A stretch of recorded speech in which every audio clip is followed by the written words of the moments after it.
Ito talaga yung nakakatakot kapag nag-utos ka ng batang 5 years old eh. Sabi ko sa kanya, bumili siya sa tindahan ng itlog at tinapay. Wala daw tinapay doon sa tindahan. Aba, umakyat doon sa taas, doon sa may highway para bumili ng pandesal. Ang sabi ko sa kanya, kay Ate Nancy, kanto lang. Tinapay. Tapos, Ate to, pabili pa dito, 10. nagulat ako. Masarap yung pandesal, mainit pa. Kay Nancy mo pala sa pinapabili. Kasi malapit lang po.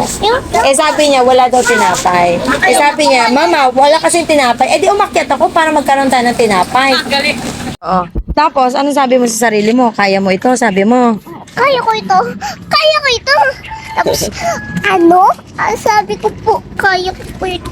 Kaya ko po tumuwi. Nawala Ay! Alam ko na. Lagot sa akin. Tatawagin ko na. Hoy! Hoy! Bibili ito isang tinapay! Sabi. Si mama na kung wala ka. Yan! Video pa mo!